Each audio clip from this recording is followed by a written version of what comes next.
L'Évangile selon Luc. Luc a minutieusement collecté les comptes rendus des plus anciens témoins oculaires de la vie de Jésus pour ensuite compiler son récit.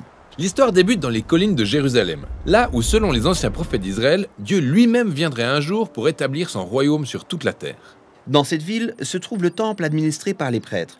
Un jour, l'un d'eux, Zacharie, est en service au temple quand soudain, il a une vision qui l'affole. Un ange lui apparaît et lui annonce que sa femme et lui auront un fils. Comment ça ? On apprend que Zacharie et sa femme étaient très avancés en âge et qu'ils n'avaient pas réussi à avoir d'enfants. Luc fait un parallèle avec Abraham et Sarah, les patriarches d'Israël, car eux aussi étaient très avancés en âge et n'avaient pas réussi à avoir d'enfants. Jusqu'au jour où Dieu leur a donné un fils, Isaac, marquant ainsi le point de départ de toute l'histoire d'Israël.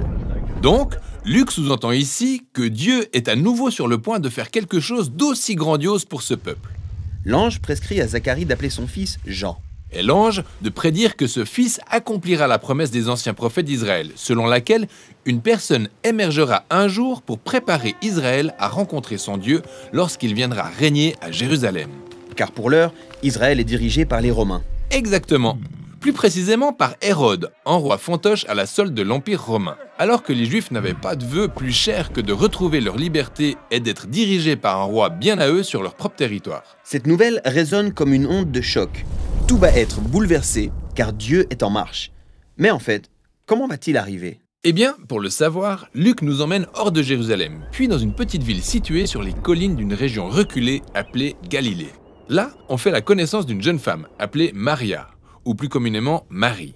Une jeune fiancée qui était sur le point de se marier. Quand un ange lui apparaît et lui annonce qu'elle va avoir un fils. Qu'elle devrait appeler Jésus, ce qui en hébreu veut dire « l'Éternel sauve ». Il sera un roi comme David et son règne sur le peuple de Dieu sera éternel. Puis Marie demande ok, mais comment est-ce possible puisque je suis vierge ? L'ange lui dit que le même Saint-Esprit qui a ressorti la vie et la lumière à partir des ténèbres en Genèse 1 va engendrer la vie dans ses entrailles. Dieu est sur le point de se lier à l'humanité à travers la conception et la naissance du Messie. Donc Marie, une totale inconnue venant de nulle part, va sortir de l'anonymat pour devenir la future mère du roi ? Exactement. Elle chante même un cantique dans lequel elle déclare que le bouleversement de son statut social présage d'un bouleversement imminent de plus grande envergure. Dieu, par son Fils, va renverser les dirigeants pour élever les pauvres et les humbles. Il va complètement inverser l'ordre mondial. Alors, quand Marie est tombée enceinte, elle et son fiancé Joseph devaient descendre à Bethléem. Oui, un décret sur les nouvelles taxes obligeait tout le monde au sein de l'Empire romain à aller se faire recenser dans sa ville d'origine. Et il y avait tellement de visiteurs à Bethléem pour cette occasion qu'ils n'ont pu avoir aucune chambre de libre. Le seul endroit qu'ils ont pu trouver était une étable, là où dorment les animaux. Et non loin de là se trouvaient des bergers avec leurs troupeaux. Quand tout à coup, un ange apparaît. Ils sont bien entendu effrayés, mais l'ange les invite à se réjouir car cette même nuit, un sauveur est né à Bethléem. Ouais, il leur dit d'aller trouver ce bébé qui est le Messie et qu'ils le reconnaîtront en le voyant emmailloté dans une mangeoire d'animaux.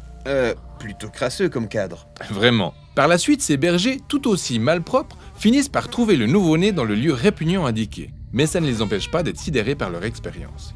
Ils retournent chez eux en se demandant « C'est quoi ce truc de dingue qui se prépare ?» Tout ça est vraiment bizarre. En fait, si Dieu doit vraiment venir sauver le monde, personne ne s'attend à ce que les choses se passent ainsi. Il naît dans une étable, d'une jeune mère quasiment adolescente, et il est accueilli par des bergers anonymes. C'est tout à fait ça. Dans le récit de Luc, tout est fait à l'envers. Et c'est le but en fait. Il souligne que le royaume de Dieu s'est révélé en premier lieu dans ces endroits malpropres, parmi les pauvres, justement parce que le salut apporté par Jésus inverse complètement notre ordre mondial.